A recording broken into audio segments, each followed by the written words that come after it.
Pablo Hidalgo has become quite the humble individual. The creative content manager, creative executive over at Lucasfilm lately has been suggesting that he is not quite as influential as many of us had originally suspected. Joining me to discuss the latest from Pablo Hidalgo in this ongoing series, which, by the way, I suspect is concluding today, because honestly, how much more could we talk about this? But joining to uh, grab a little bit more detail out of this situation is investigative reporter with That Part Place, Jonas J. Campbell. Jonas, welcome back to the show. Well, bienvenue, WDW Pro. Always quite the colorful entry. And we're going to dive straight into this for the audience to be able to figure out why it is that Pablo Hidalgo wants to present himself in such a humble position when all other evidence we've seen presented before seemed to indicate that he was somebody who had quite the influence over at Lucasfilm, quite the influence over at with the various movies. To get started on this, let's go back to the original interview that we conducted on Twitter with Mr. Hidalgo. Most sites, most journalists don't do public interviews in the way that we did, but it just happened to happen that way, where we had 4 or 5 individuals interviewing Mr. Hidalgo, again, a creative executive at Lucasfilm on Twitter for all the world to see. Jonas, go ahead and let's start on where we were talking about on fan perception. And also, let me just clarify for those who haven't seen the videos on this topic before, we have the screenshots of the tweets. The tweets are still out there for everybody to go look up. And you can search for these based on the words that you see. You can just search for these phrases. It'll probably pull those up. But it's much easier for us because this conversation went on for 3 hours. It was going on with multiple people. It branched out in all kinds of directions. And so Jonas actually developed this skeleton that goes through and demonstrates the timeline chronologically of what was being said, who was saying it, and all that sort of thing. And this was used in our pre-publication material in order to develop articles and videos. So, Jonas, go ahead and read your part where you asked this question to Pablo that led into him divulging how he sees himself in the world and in Lucasfilm. Absolutely. Let me rephrase then. What would you say to the people who are so interested in your employment status that when you are not in the C-suite, that somehow think you are to blame for screenwriter discussions or that you are dismissive of fans? I think there's been I think there's been people who've conflated my online presence with importance when it's exactly the opposite. It's rare for someone with real influence to be so online. Some think I'm in charge of the Lucasfilm Story Group, and that's compounded with people misunderstanding what the story group does. All right, so I followed that up with, if you do not help shape story, then what does the story group do? Were they not integral under Kiri Hart to the development of The Last Jedi? Did the story group not work hand in hand, often in a more leading role on creating Galaxy's Edge? Let's note that on this question, I am doing this specifically for a reason. I'm specifically going back to the time when the story group had dramatic influence on the sequel trilogy and everything surrounding it. So let's see what he says back. Pablo responds, the credited storytellers are the authors of their work. It's a development entity where there to support creatives. The published art of books do a solid job of chronicling the process and collaboration. And even with the group, there are specific disciplines. The group doesn't tell people what to write. It exists as a development group to aid storytellers. The idea that I have any authority over an author, screenwriter, or a director is nonsense. The crew is there to help them realize their story. I'm a fan. And I really enjoy that line. Jonas, what do you think about that? I'm a fan. Do you think he's trying to separate himself from being an employee and being an overseer of the part of Star Wars he oversees? Well, he definitely. I don't think there's a person at Lucasfilm today that is not a fan of George Lucas's work. So it's an easy statement to say and Could you be. imagine? Could you imagine being at a company and be like, I hate the things we do here. It's not like he's working on Hello Kitty. We produce the worst widgets in the world. In much respect to Uh, the Hello Kitty fandom out there. that's right. All you Hello Kittyers out there, we promise your creators love the stuff they make. I vibe with like-minded fans and try to ignore those who aren't, unless they're deliberately misleading or exploiting fellow fans, which is where I tend to get reactive and more human than what is probably wise. And I wonder what the heck he's talking about there too, by the way. And before we get all critical, Pablo Hidalgo, he spent 3 hours talking with us. So kudos to him. And honestly, thank you to Pablo Hidalgo for taking the time to chat with us. We were able to do this in a civil manner. We were able to do this with kindness. And at the end, he suggested, that everybody learn something. And I agree with that. But I do wonder, what in the world is he talking about here? Because he's the person who, in the past, has received criticism for perhaps exploiting situations with fans. What do you think, Jonas? What's going on here? Well, I do think he is being honest in that maybe more human is not the word I would use, but maybe he means more open with his unchecked emotions. And we all do that sometimes. Again, this is not trying to say that he has any particular character fault here. He might be on Twitter a little more than he should. I share Yeah, that quality, but I'm yes, not working for one of the most secretive story companies in the world. that's right. All right. So, and we don't mean to make this into a jump all over Pablo Hidalgo situation. Okay. That's not what we're after. So, as you're watching this video, consider that this is more about us investigating the strategy that Pablo Hidalgo is employing. So remember, there's a strategy here, we believe, just like we have a strategy, right? The way that we approached Mr. Hidalgo had a strategy to it. Jonas had a strategy that was far more successful than any of the rest of us in creating a conversation with Mr. Hidalgo. So kudos to Jonas as well. Thank But you. everybody's operating with various strategies all throughout the day. But there's a strategy behind what's going on here. And particularly, I think that Pablo continuing on with the level of engagement that he's had, just all of a sudden, there's been a flurry of engagement. He's put out this poll since we had our conversation and since this has become a thing, right? So after the conversation he had with us, we put out an article on that Park Place. There's been a video, well, there's been multiple videos on YouTube now covering this because he broke news. I mean, he said things that were newsworthy as part of this conversation. So that went out there. And so he's been continuing now to engage at this high level. And this is a poll that he put out after our conversation. He says, "How many major motion pictures do you think I had important involvement in?" Correct answer coming in 24 hours. Most people vote for zero. Then we continue down. He says, "It's entirely possible I'm growing weary of certain online narratives." Jonas thinks that's directed at us in any way? I do, and, if you look at the timing, this was during the live stream with Valiant Renegade, which he Oh, has I not had not noticed publicly that. admitted to being involved in. This is Sunday night, definitely. Oh, you think he was listening in on the Renegade Online show? It's possible. I know there were a few of our very kind, viewers who were tweeting at him to invite him to come on the live stream. And he's always invited, and I think we've demonstrated we'll treat him fairly. Now, that doesn't mean that we buy everything somebody says. Whenever somebody says something that doesn't add up, we always have skeptical, a system of healthy skepticism that we bring to the table. But that also doesn't mean that we drop our civility or kindness. So Pablo Hidalgo is always welcome to come join us, and we're appreciative of the time that he's given us thus far. He didn't have to do any of that. Absolutely. More than generous. Again, we're investigating the strategy behind all of this, and everybody hang in there. It's going to get a little spicy with some receipts in just a moment. Mr. Hidalgo says the correct answer is zero. And then he congratulates those who voted that he had major influence on zero Star Wars movies. And you can see that he continues and he's got sort of facetious answers about some of this stuff. Well, I Okay. will say that some of this appeared to be out of order when I read it. The definition of important, he reposted several times. I think Oh, that yeah, is yeah. key if you could scroll up a little bit. So you're talking about Any of the quote tweets would be in where there. he says, had I not been involved, it would have been a fundamentally different production. Fundamentally, there's the key word for you right there. Right, exactly. And then if we go down, he reiterates his position on the story group.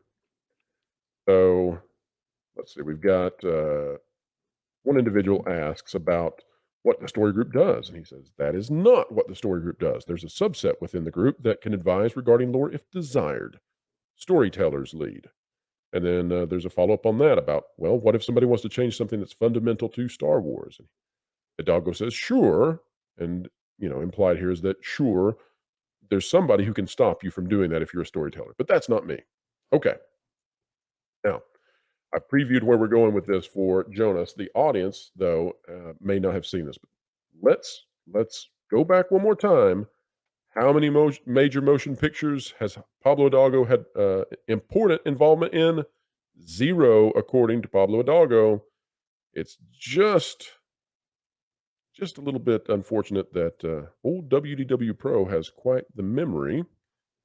And ladies and gentlemen, welcome to an article by Gregory Wakeman, this one out of Cinema Blend, all the way back November 30th, 2015. How Star Wars fact checks while making movies. Let's go ahead and we'll skip down to we'll start in the first paragraph. Jonas, take it away. Read that first and second paragraph for us, please. The Star Wars universe is really, really big. Not only that, the fans of the films have also developed a reputation for being somewhat particular and obsessive over the minutia that might pop up in any of the movies, comic books, or television shows.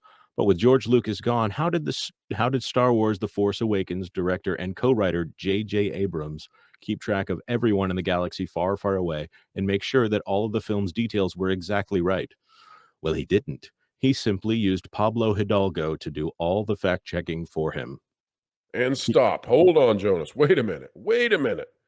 Are you telling me that the guy who was running all of the continuity checks for the very first movie that relaunched Star Wars and set forth the entire path for the franchise under the Walt Disney Company and under Kathleen Kennedy was Mr. Pablo Hidalgo? Are you sure it was Pablo Hidalgo? Not Matt I Martin? don't. Not Let's Phil see. Szostak? Let's see. Looking here, did George Lucas come back? No. Wait a John minute. Knoll? Hold on. Doug Could be. Chang? No, it's Pablo Hidalgo. No, no, no. Just checked it again. Read it again. All right, let's keep going. Let's see. Let's find out exactly what he did and how much he was involved. And forgive me, Mr. Hidalgo or Pablo, still don't know how you prefer it. Your name is fun to say. There's a guy named Pablo Hidalgo who works at Lucasfilm who is the keeper of all arcane details of Star Wars. So sometimes 3 times a day, other times once a week or whatever, I would send him an email asking him questions about just this kind of thing. By the way, there's a whole extended universe that he also needs to reference and things that frankly would be impossible to read all of and watch all of. That's true. So 3 times a day. I'm sorry. I would consider that somewhat important to the development of the very first movie under the Walt Disney Company and under Kathleen Kennedy and the sequel trilogy. Would you not, Jonas? Does it qualify under your normal use of the term important? I don't know. Maybe I have an ego on me, but I think it would start to get to my head if I had J.J. Abrams blowing up my phone 3 times a day. No, and this follows in the conversation that we've had with him on Twitter, where on the one hand, he would play it off and say, "Oh, well, I don't really do anything." I mean, that's essentially what he kept saying over and over with the story group stuff. And then on the other hand, he would come back and say, anecdotally, "Oh, by the way, I also met with George Lucas. Me and Dave Filoni, we met with George Lucas to go over the extended universe with him." And it's like, okay, pick one. Pick one. Which one do you want? Do you want to be Joe Schmo at Lucasfilm who goes in with his head held down and nobody knows what he does? You're sort of like the Creed in the office. Nobody can quite figure out your position. Or are you going in with the other well-known names that everybody recognizes and meeting with the top dog at Star Wars? Like, which one is it, man? All right, so let's take a look at this next paragraph. There you go, Star Wars fans. Basically, if there are any glaring errors in Star Wars The Force Awakens, then it is all Pablo Hidalgo's fault. Fortunately, J.J. Abrams didn't provide his address or phone number so he could be able to escape the tyrannical rage of Star Wars aficionados if he's made a grievous oversight. However, that all really depends on just how big the error is. All right, so to circle back around, Jonas, why do you think that Mr. Hidalgo is playing so humble in his even setting up a poll, and that's That's one of those polls where he knows what he wants the outcome to be. He's already setting up people to believe, oh, I should click 0. That's the correct answer because of the way he's shading everything. Why is he employing this strategy after having talked to us? What's the deal?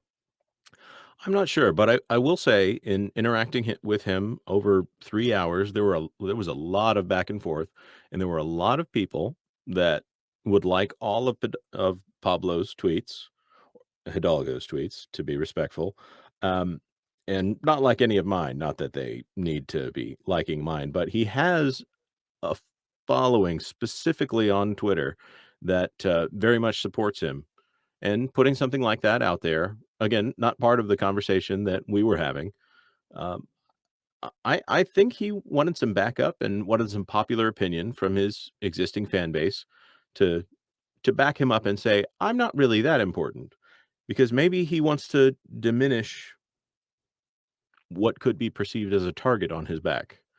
Now, I will say he points out in there that he seems to have had an unfortunate incident last year in which there was FBI involvement, and no one deserves that kind of target on their back.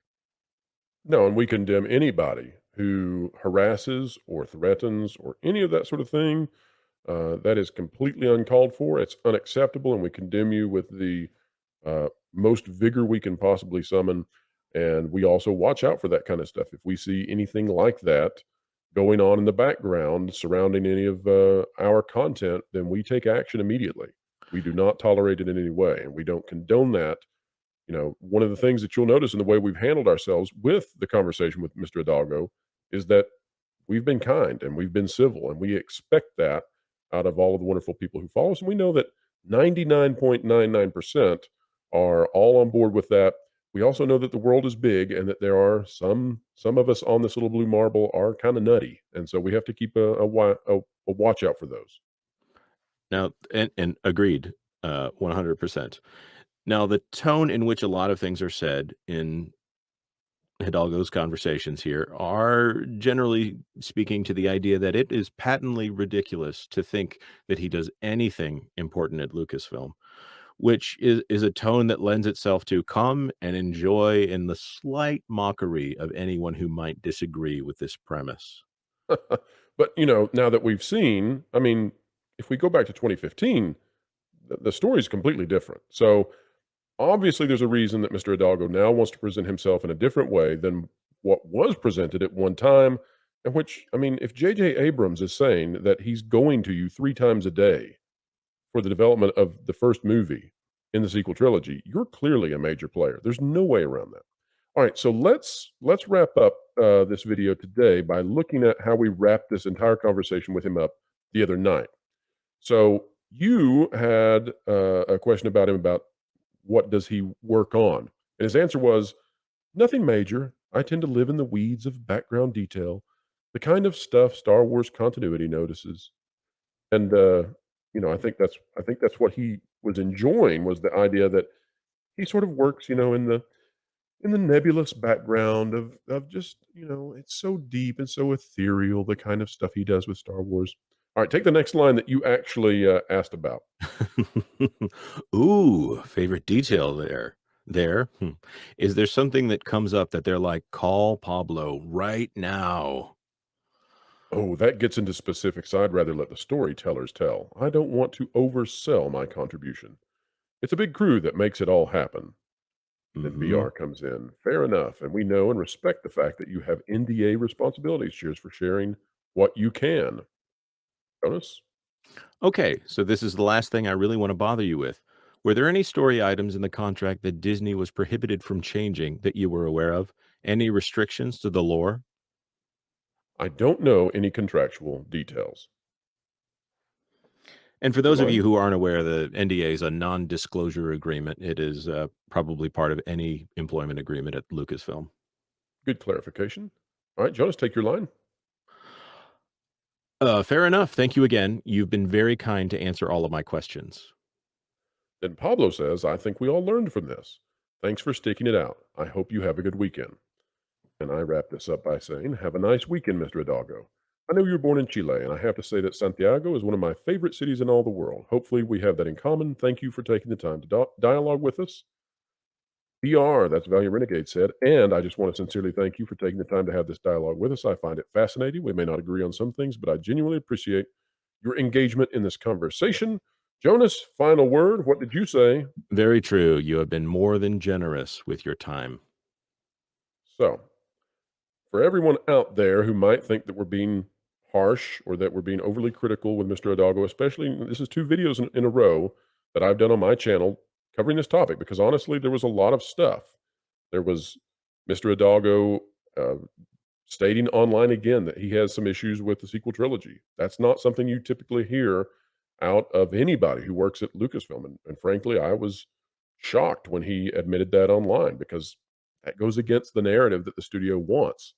But there were lots of newsworthy things, and we've had two videos now. This makes the second one that's a little bit critical, but it's only critical in that I want people to realize there's got to be some reason that he's employing this strategy of minimizing his impact when if we just go back and look at the history, we've got documented fact that he was heavily involved in the creation of the sequel trilogy. He was heavily involved in the development of at least The Force Awakens. We know that when it comes to the story group overall, especially under Kiri Hart, the story group had dramatic impact on The Last Jedi. It worked hand in hand with Ryan Johnson. We know that it was a major part of developing Galaxy's Edge at the Disney parks. And so there's got to be some reason that Mr. Hidalgo wants to, on one hand, have had such an exciting and riveting career at Lucasfilm, and on the other hand, sort of be dismissive about it now and hunker down. We're just noticing. Jonas, any final thoughts about the Pablo Hidalgo files, this fun that we've had since Friday of analyzing all that Mr. Hidalgo said to us in that one evening? No, I am still kind of surprised that this even happened. My time at that Park Place has not really, I've basically just started here, from my perspective, and to, be able to talk to someone like Pablo Hidalgo right off of the start of the new year, it was an honor, I'll say that. And, it makes it difficult not to go tell people what's going on, but of course, Pablo Hidalgo is correct. Most people do not know who he is if they aren't a big fan of Star Wars.